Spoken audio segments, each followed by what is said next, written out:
So hello everyone, welcome to Tilt Up Wall Panels webinar.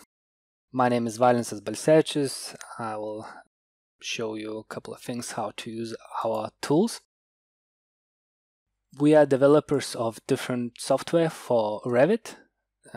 So we build it based on our users, practicing users, and we try to eliminate all the unnecessary things what to do, so just to work more efficiently. And for that we create a lot of different kind of add-ons. Today we'll talk about precast concrete, and we are industry partners with Autodesk for precast concrete. So and particularly in this webinar you will see how to divide walls into separate panels, how to add connections to wall and foundations, how to generate reinforcement for walls, renumber wall panels, create shop tickets, and create dimensions in elevations and in plans as well, not only in shop tickets. All right, and this is it. Short introduction. We'll switch to Revit. A few words about what you see on the screen. So this is Revit. Right on the right side you see this tools for BIM doc, and here all of our tools are visible. So you can download this from our web page, and then you can take the trial of any of our tools for 2 weeks. Also licenses and updates is handled through this tools for BIM doc. Today I will use this tools for precast concrete. It has other tools like a bunch of tools inside. So it has tools for reinforcement like beam reinforcement, column reinforcement, wall reinforcement, and other tools which I will use today. So you should see my Revit window now. I hope you do. If you have any questions, just drop them in or comments, drop them in the GoToMeeting question area. So all of the tools, you can use commands from here, like you can select the tool and find the commands, or you can just click on this one, and then you will be able to drag them from the ribbon and access the same commands from here. So that's what I will do actually. I will use smart walls first of all in this sample project. So I divided this sample project into the one section where I have just the solid panels. Here I have sandwich panels, so I will just show a couple of things on those and on those. I also modeled some steel elements, but it's not necessary. It just depends what is your workflow. So we'll try to make some simple stuff, more complex stuff, and we'll see how it goes. I have a couple of walls here, so what I will do now, I will try to divide them into the separate wall segments. So first of all, I will check gap configuration for wall types, because every time I split walls, I want to have some gaps between them. So for that, I have gap configuration settings. So for this wall type, I want to have these gaps after I split them.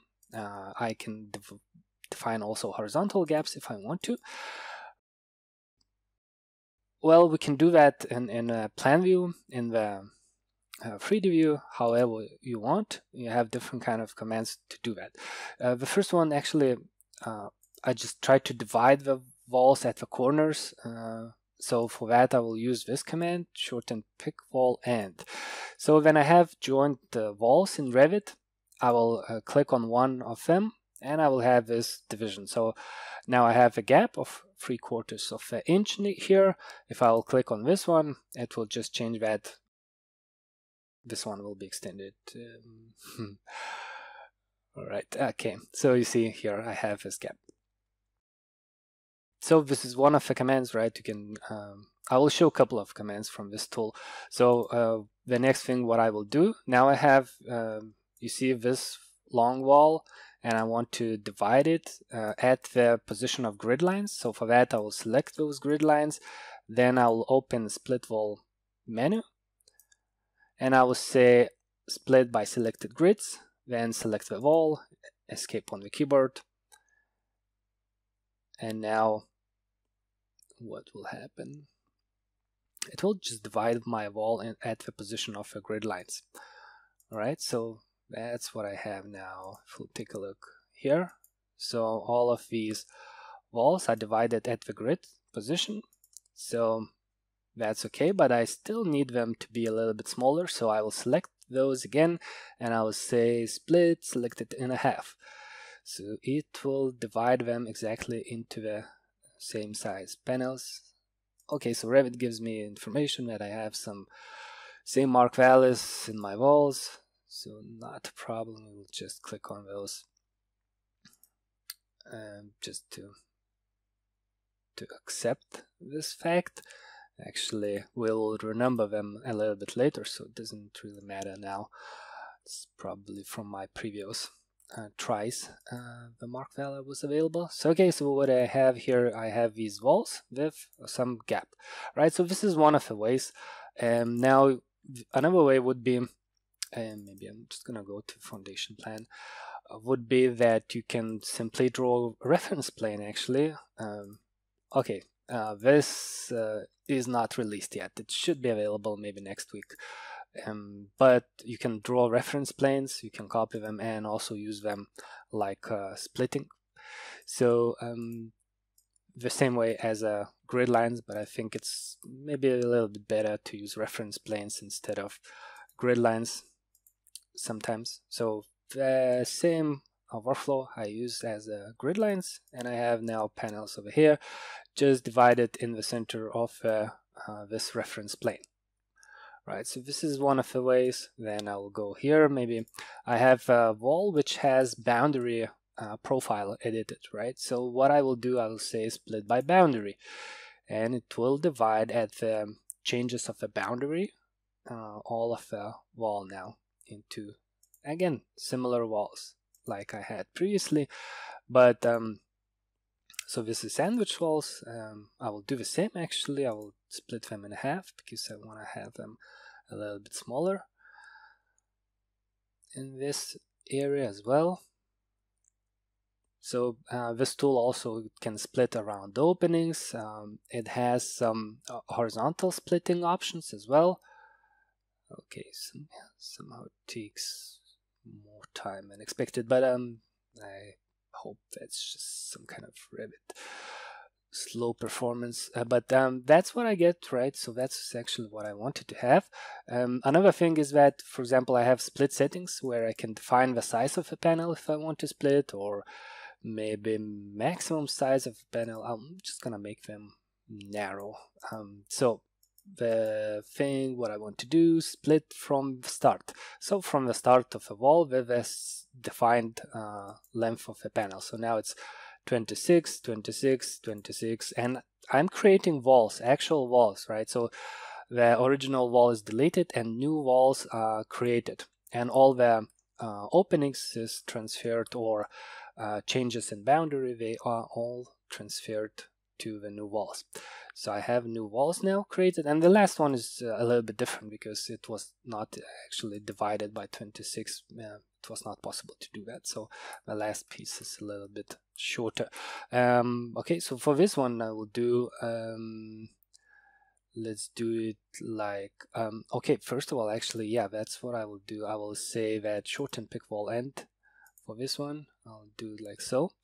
So this one is divided now, and what do I have? Oh, so I have this already disjoint corner. Okay, and for this one I will say split by maximum spacing. So I said that maximum is 10 feet. So all of them are now as close as possible to 10 feet. It's just divided my wall into this number of panels. All right, good. So I think that's pretty clear. We have more commands here, but it's enough for me. I'm gonna bring it back to the ribbon, and we'll go ahead and use another tool, the Smart Connections. So Smart Connections is to place different kind of Revit families. So we have configuration window where we can define what kind of family should be placed on the selected element. So I can apply that on these categories, on walls, framings, foundations, and so on. So you just pick the tab one of these. So these are for line-based elements, these are for point-based elements. So basically you create any family which is face-based or generic model work plane-based, and you can use it in this tool. So you select the family, and there are simple and complex things what you can do with it. For example, here I say that I want to place this element on the left side of my wall, because now I'm working on the walls. So I want to place it here. I want to have some offset just based on this image. This is side face of a wall, imagine, and I have some offset, and then I want to have just one element placed at the start, and then they should be distributed in vertical direction. I want to have 3 of them with some offset from the bottom and the top of the wall.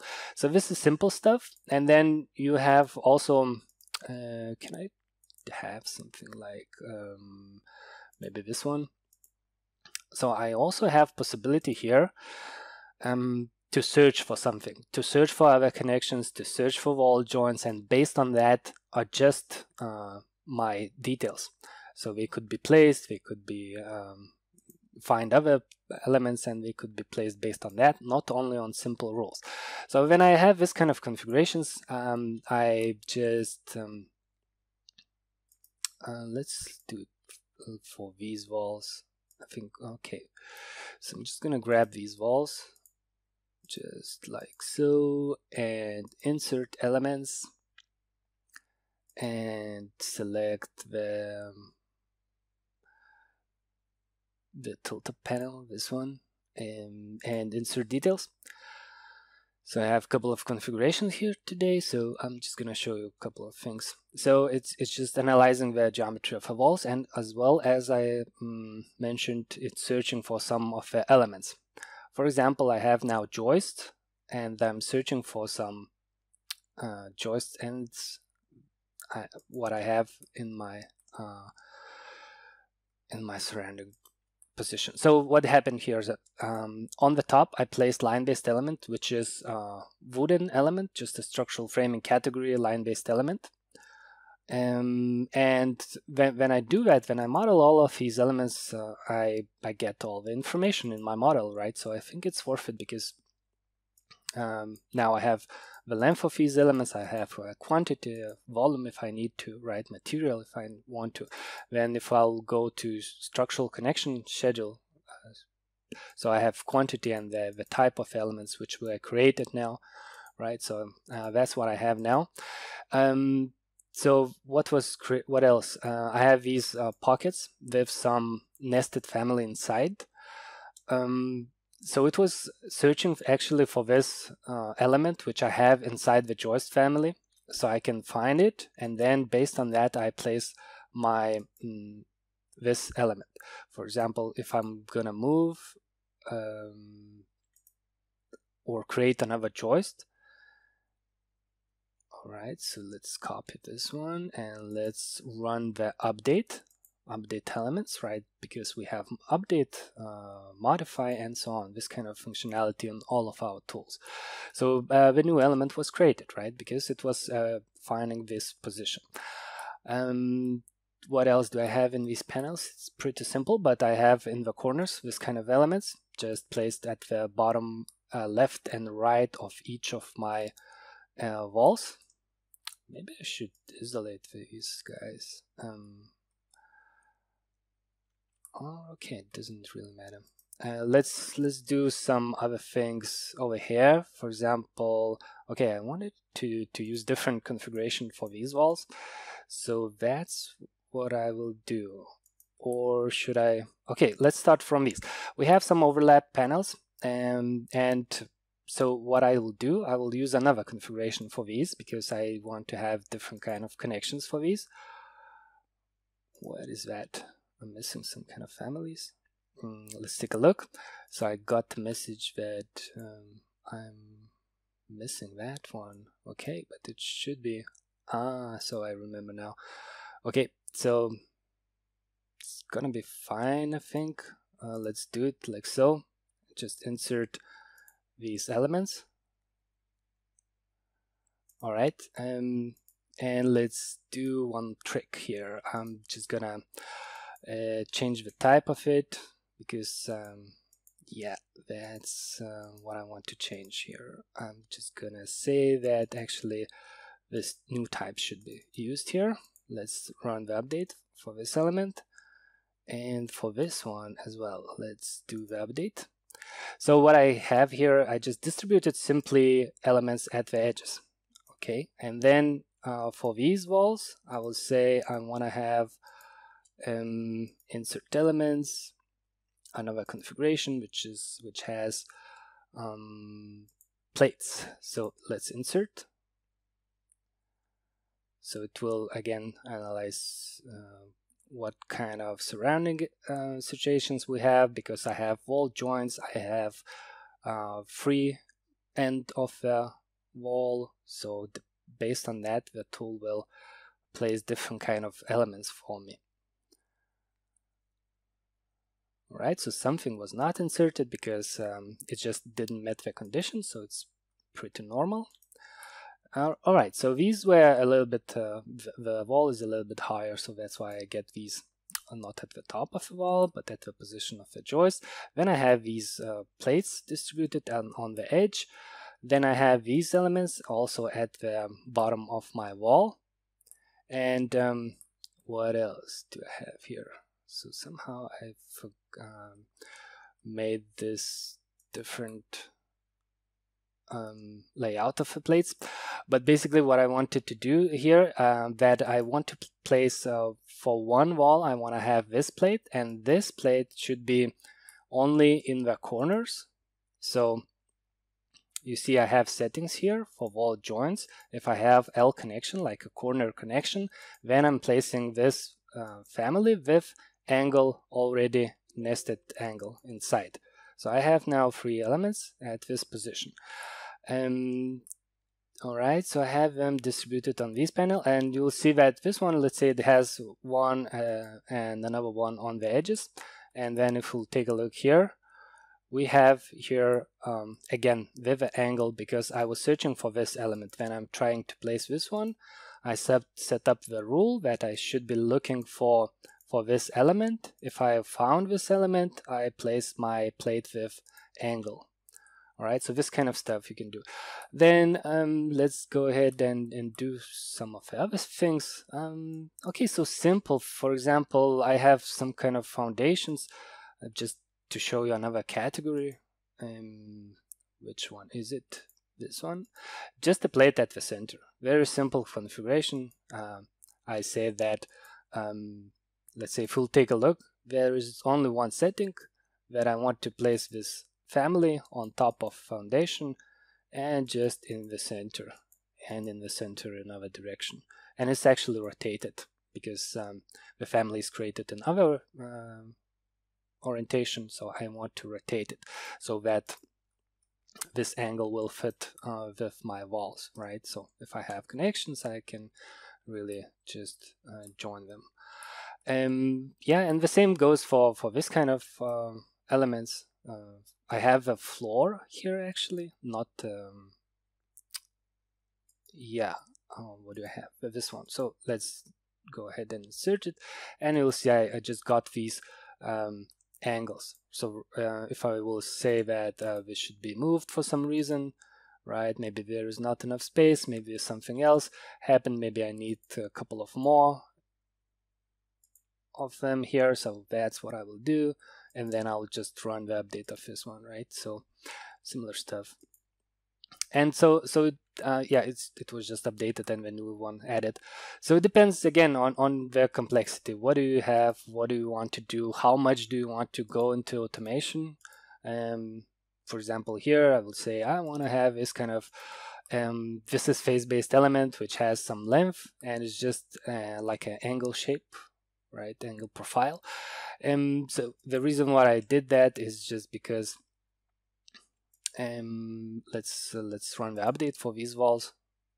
So it should now go ahead and create something else, right? So it just found this the element at the end of my angle, and then just did that automatically for me. So now I have them like with a slope. I have these plates distributed. This element, again, it could be different, right? If I'll say that I want to have, instead of that, I want to have maybe this one and run the update, right? So again, depends on you, what kind of element, what kind of connection do you have, and so on. So this one, I just changed it to different kind of seat, right? I can also read information from this. For example, if I will change the seat depth, right, for this girder. So I'll do that, and then again, I'm just gonna run the update one more time. So it can read information from elements, and I can use that information in my families. So for example, I was using offset based on the seat depth of the girder. So my plate was automatically, it was reading this parameter from the girder, and then it was just placed like so. So this kind of stuff. Let's take a look to, okay, there was a question actually about the corners probably, like, so for the mitre joints, I have now butt joint here of the walls. So to create mitre joints, it's not so simple with walls, I would say, but I will show one of the ideas. Probably that's just quite simple way to do that. You can do that with smart connections as well if you want to. So what I will do, I will just insert some cut families for those. So mitre connection, insert. All right, and what I have now is that one wall is actually cut, and another one is cut on the other end actually, and you see I have 45-degree cut here because I placed this element at the end of a wall. So this is here and this one is here. So but I'm simply just select this one, say do not place it at the end, place it at the start. I have predefined settings to place it at the start as well, and just run the update, and then I get that. Right, so now I have mitre cut, or let's go here. So see, I just place this kind of line-based family to cut it. So I get this kind of result. What else? If I would, okay, so this family could be very simple, or you could add something to it. You can modify and say that actually it should not go to the very end. Maybe I should have some kind of end offset, right? So it's not going to be extended to the end, right? Or I can just simply have some parameter, which would be like instance parameter in the family, right? I would say go ahead and make some offset over here, and then I will have this kind of wall. So again, depends on your skills, on your family management. You can do it from very simple to a little bit more complex things. And the detail level of what you do could be also very different. For example, I have here sandwich walls. So what I will have, sandwich wall is this the one. So let's try to use it on these panels. Just to give you some ideas what we have here. So all right, so what I got, very similar like previous example, except that I placed this kind of cut. And when I place this kind of cut, you will see that my plates, actually now I used a little bit different option here. I have plates with some connecting elements, and then because this face is cut, it just follows the new face, and it's just placed at this narrow part of a wall. So I placed another family, right? So it depends what you use. All right, so if I'll select this one, insert, and I will say this should be for angle for sandwich. Again, very similar stuff, the same rules, but again, a little bit different situations, right? If I'll make a section for the sandwich walls, we can take a look. How does that look? It's okay, the sandwich goes like so, and it's just cut the top of my wall. So I have thin part over here, and I have this pocket over here. So seems to be pretty good. Now if you want to go, okay, so I placed actually this kind of stuff for these sandwich walls. So you see what I have here? So it's like a ceiling element, I call it. I don't know, just to, you can also model this, right? Why not? You have the quantities of this element, the count, so it's quite good in the beginning of the project. You can, I think, do it at least roughly, so we can order something for production. Anyway, yeah, so I placed one of here, another one. What do we have here? Yeah, looks like so. So one here, another one here. So depends what do you want to get. Again, if you want to place something else like lifting elements, right? So again, I have where is it? Sandwich lifting. So if we'll take a look to the settings, I'm placing this element, this family, just by gravity point, 2 of them in one direction, in that direction, and 3 of these elements with some spacing in other direction. All right, so let's do that. Let's just insert and see how it goes. So I have these elements now distributed just by gravity point in that direction and some defined distance in other direction, right? Again, I don't know, probably not everyone is doing this, but whichever part of a project you are doing, you can really save time, right? So let me show you another one. This one, maybe just insert. So what I did here is just that I placed this kind of family just for the support of my slabs, right? So I placed this one at the same location and this one at the same location, but this one just has some parameters for angle, for the length. For example, I say that I want to have different kind of angle, so I have different kind of angle, right? But still at the same floor level. So we could be supported, or just to check if we are not colliding, if everything's fine for construction. So again, depends on which how much you work with that. Okay, if we'll go here, yes, sandwich walls. I think if I'll use the same actually configuration like I have used for solid walls. So you'll see that it's cutting actually again the, okay, one more time, let's do that. Let's switch it off. Let's turn this on and click on update, and we'll have it over here. So this family, again, it's reading the width of the wall, and then I can adopt my family automatically to change its size to match the size of the wall. So this kind of stuff. I think, all right, maybe one more thing. What I have here in this project, I also prepared this kind of stuff, because sometimes you have like sandwich walls, which is overlapping like so, and you want to have like maybe something like this. So what I will do, I will just cut this one, but again, I'm placing this kind of cut to get the shape of it, and I'm reading information from the walls. Here I have placed a concrete part, so I joined it with a wall, so it should be looking nice. And another thing is what I will do. All right, like so. So I placed again one family like so, another one like this. So this is just insulation element. This one is phase-based element, but it's a concrete material, and it's when I'm inserting it, I'm making like I have join geometry option, so it's joining it with a wall. So again, I have this kind of stuff. It's not only that. I think it's placing as well this element at the bottom, just like a concrete. It's placing some plates, right? So again, depends what you want to have.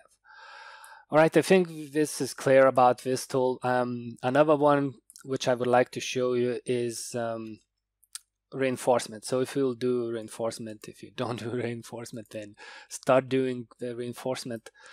I saw some great features and Revit 2022 for reinforcement as well, so it should be quite easy to work with reinforcement, and especially when we add these tools. So how does it work? We have rebar configuration where we define what kind of bars we want to create around openings, doors, perimeter, and so on. So when we create our configuration, we save it with some name, and then what we do is that we link that configuration to our wall.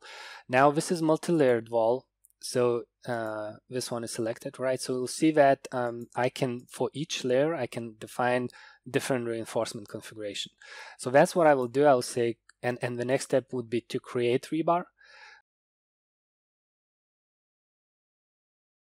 Doesn't matter how, what is the number of walls. I will, oops, selected the generic model element and the wall instead of wall and wall. So you can select a couple of elements, of course, just like with smart connections, with smart assemblies, with sort mark. However, so now I'm just creating the rebars, and actually I'm just placing it for only for one layer. So I have this, can I go to level 1? And let's go to the section maybe. And yeah, so I just have one mesh of rebars here in this wall. But what I will do next, I will say that actually, okay, I didn't want to place everything at once in the beginning, but now I will assign another configuration for another internal layer, and then I click on create. So it will place one configuration in one layer, another configuration in another layer, and you will see different kind of rebars will be created for both layers. So again, based on my settings, how many layers do I want to have, and what else do I want to have? Okay, so let's take a look what was created. So here, so here I have these elements. So I have some O-shaped rebars around doors. Then I have diagonal bars around doors. Then I have some elements at the top, like so, created over here. So it's just at the top the bended elements, and then additional bar, a straight bar which goes on the edges of the wall, right? So I have this kind of stuff I can do, and let's go ahead and create actually rebars for these panels, or maybe just for one of them. So again, I assigned already configuration which I want to use, so let me just quickly do that. I made some webinar about wall reinforcement only a few weeks ago, I think, and so you can find webinar on our YouTube channel if you are interested in more settings, what is capable of. Okay, should be working on it. Let's wait a couple of more seconds. Should be coming. I don't know why it takes so long time this time. All right, finally. So I have some rebars. So probably because of this, I have these cutouts. So I said that I want to have diagonals at all the cutouts. So that's probably why I got these elements. And I have these, and I have these. So maybe a little bit too much. But again, if you are not happy with it, you can remove it from configuration or delete it or copy and add additional one. Always you can use just simple Revit tools on top of it, right? If not everything was created, right? So here I have these diagonal bars and additional bars at the edges of the door. And maybe one more thing that I did here was, let's take a look to this section, and I added this one as well. So this is just like anchoring it to the floor, and some additional bar over here. So yeah, just like so. So depends on the settings. Okay, so I'm good with reinforcement. I'll not talk about it more, but let's go ahead now and do this kind of thing. Let's renumber our elements, because next step will be shop drawings. So we want to have mark values for the wall, for the walls, So what I will do, I'm just gonna pick walls, okay, and I'm just gonna say that annotate, and I want to place tags so you could see what will happen. So tag all maybe, and just walls, and all right. So what I have here now, I have some kind of mark like empty, right, and so on. So let's renumber these elements. So what I will do, I will just select these walls, just one of these, and I will say sort mark, and I will say, okay, I can use it from here, or as well as previously from here. So it has like options to renumber elements, to renumber multiple categories by using element batch, or element one by one, or recently was barcode released. So it's more for fabrication, probably for the guys who is working with fabrication, when you want to stick some kind of barcode on each element and track the progress of it, of manufacturing, and I don't know, quality and delivering and so on. Another thing, okay, so I selected walls. I will click on element numbering, and I will say that I want to fill mark parameter with some values. So this is configuration window. Again, I save it, and I can use it in other projects, of course, later on. I have settings for grouping, filtering, so by some parameters, by type or instance parameters. Then I define which parameters will have influence on the number. So if any of these is different, I will have different number. Then I will say how to sort them. So I chose coordinates, and then the last tab here, this is empty area. You define what do you want to have in the mark parameter. So I choose this one, calculates sort mark, which is based on my settings. So I will start numbering at 1. The prefix will be like so. I will save this configuration, and I can add any information actually here. I don't know, the length if I want to, right? Just combine a couple of things. But I think that's good. I'm just gonna click on OK. And so 10 elements were renumbered. So what I have here is now 1, 2, 3, 4. Then this one is the same probably. So I have 4, like 5, 6. This one is 4 again, and 8, and so on. So that's the way I can do and go around and work with walls. Or another way probably would be to use element mark one by one.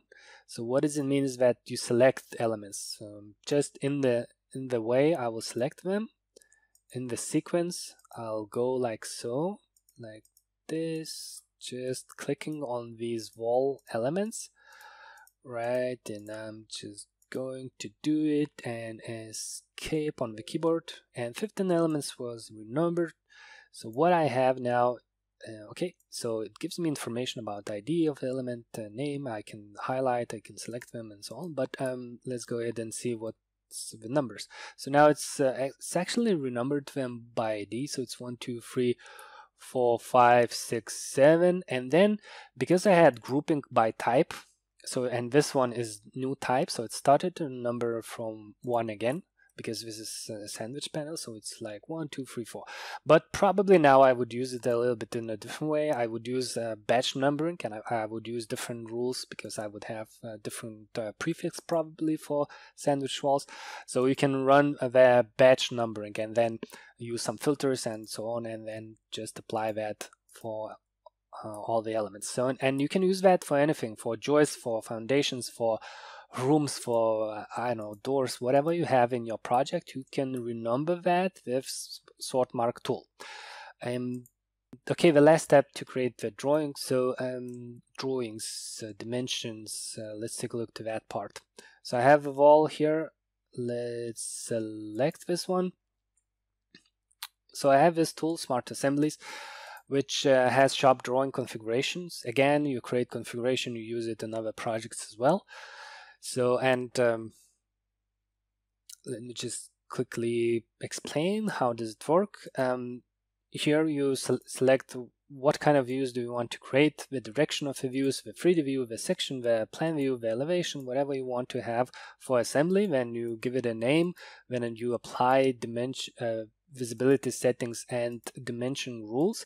Dimension rules you can define here, so we have like different options how to measure the cutouts, the any family what you have in the views. So this structural rebar dimension was updated recently with so you can measure these structural framing, point-based elements, and so on.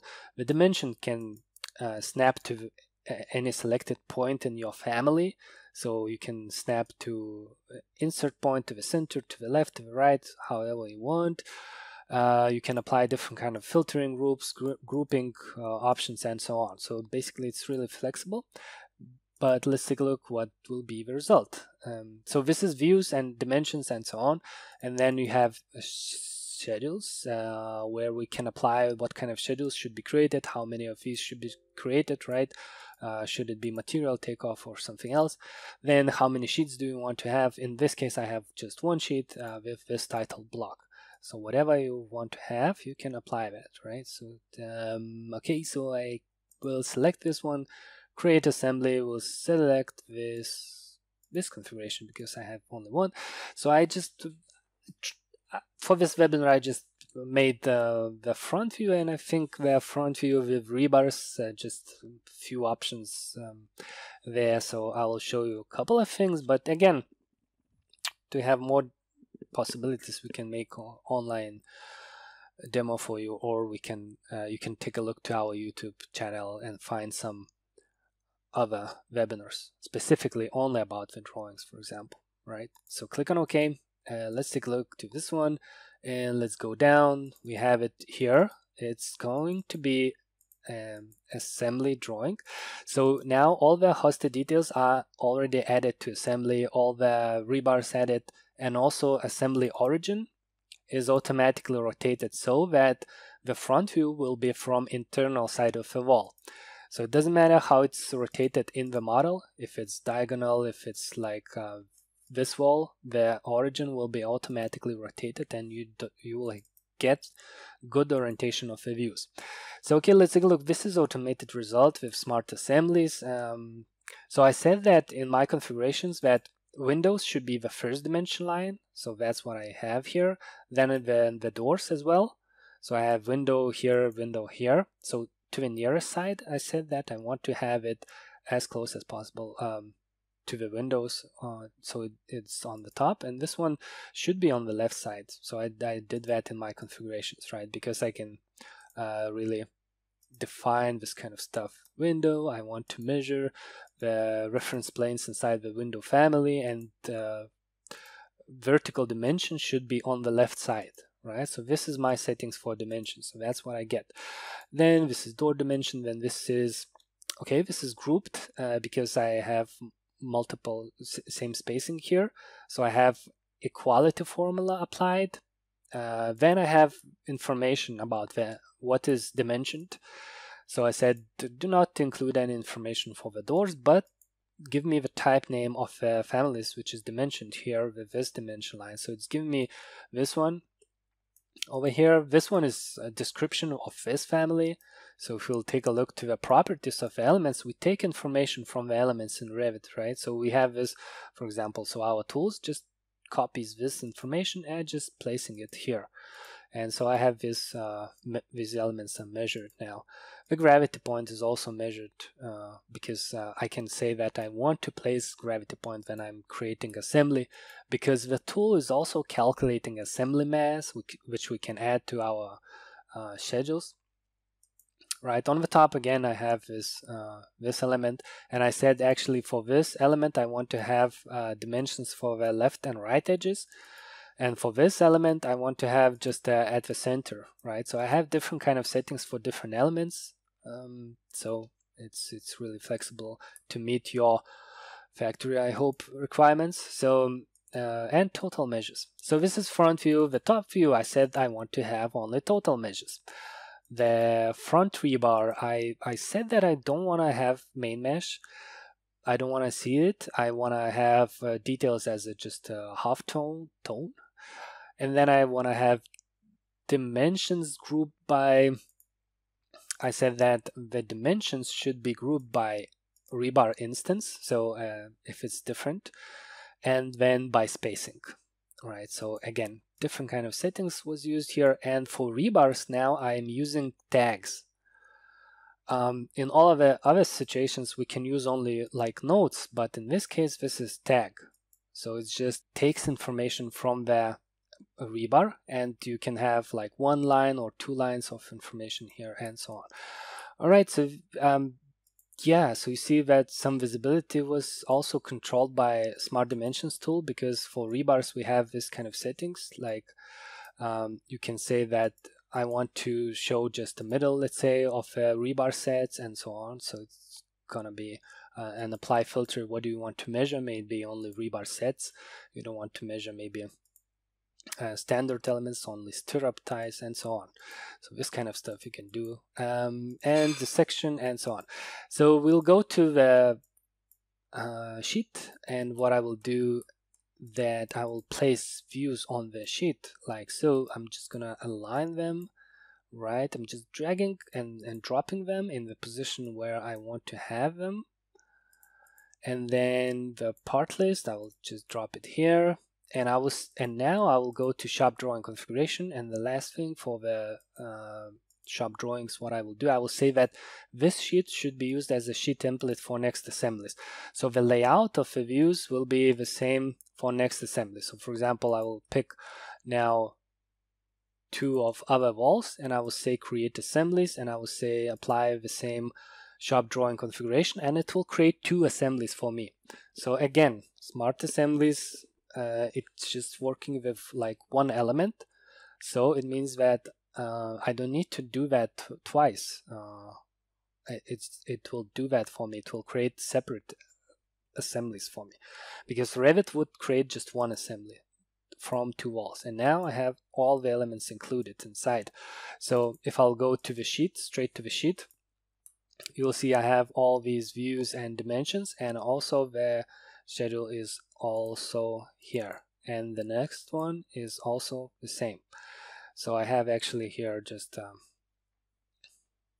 the doors, which is not cutting, but will be cut after the construction, maybe next year.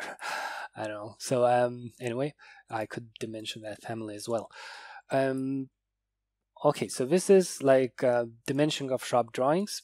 If I'll go here to the to this view, and I will say, so again, some of the things you need to think about workflows. All the software is actually is like this. We have a lot of functionality, and then you figure out sometimes the workflows, how to use it. So in my case, what I did here, let me show you. Dimension elements, I will say walls and plan, and I'm just gonna click on dimension. Oops, sorry, wrong one. I wanna select those again, and deselect these, and what I want to, okay, not these as well, and what I want to do is actually dimension selected elements. Not all elements in the view, but only selected elements. What's that? Why don't I have this one? Let me just take a look. What happened? Let's do that like so. Delete dimensions. I think I should dimension some of my elements, which I wanted to show you, but somehow it didn't work. So dimension selected elements, and this configuration should be working. Okay, finally. So I hid these elements you see here. So when I was placing plates and so on, I also placed this kind of elements, and they have only model lines inside. And with my dimension rules, I can say that I want to snap to model lines.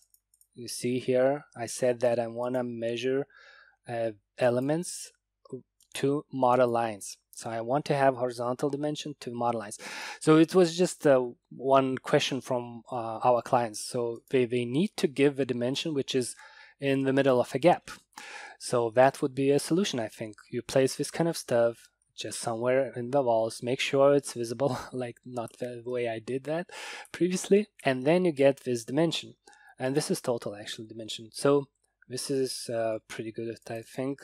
If I'll go to this view, let's try to dimension elements in view, but we'll pick another configuration, which is walls in elevation. All right, let's try that. Not that one. Delete for these, dimension elements in view one more time, but is that elevation in front with equal distance maybe? Should it be better? Yep, that's the result I expected. So this is the dimension for horizontal dimension for the doors. Then I have vertical dimension for windows and horizontal dimension for the windows as well. And then now I have this one for the position of the pockets, so just the center of them, right? So I have it here, and it was divided into segments because I said that if there is same spacing, then it should give me a quality formula as well. All right, so this is the result, right? And in this case, I was measuring walls, so that's why I have a size of a wall. And then I have the gap, and then the size of the wall, the gap, the size of the wall, and so on. Then maybe the last thing with using smart dimensions as a separate tool, because you can use it as a separate tool or incorporate it in smart assemblies, right? So you can use these configurations in any view. So for example, in this view, what I will do, I will just select like so. I will say dimension selected elements, and this time I will use all right, this one, then dimension. All right, I still not used to these configurations because I created them just yesterday, so I forget sometimes which one I should use. Sorry about that, but that's the result, right? So it gives me the dimension between the joists in this case. So I want to have these dimensions, and because I have same spacing over here, so I have splitted them with equality formula. Looks pretty good. I said that vertical beams in the view, I want to measure to location line of these elements, not to something else, but to location line of these joints. And then this is dimension style I want to use. This is where I want to place it. So this kind of stuff you can do with these tools.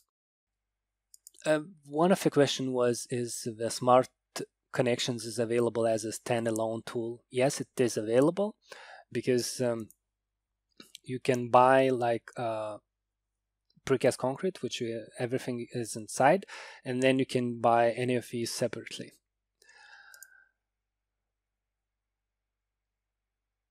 Rebar between openings differ. How do you add rebar? I'm not sure about this question, but it's like now currently it's based on the size of the opening. Yeah, so you can, let's say for the doors, you can limit reinforcement settings by the size. For example, for bigger openings, you can place for bigger door openings, you can place some rebars, and then for other openings, different kind of rebars. Good. So it was, yeah, quite a run in this webinar. I showed quite a lot of things. If you will, yeah, if you have questions, contact us so we can make online meeting and so on. And this is it. So have a good day and bye-bye. aga-cad, building BIM together.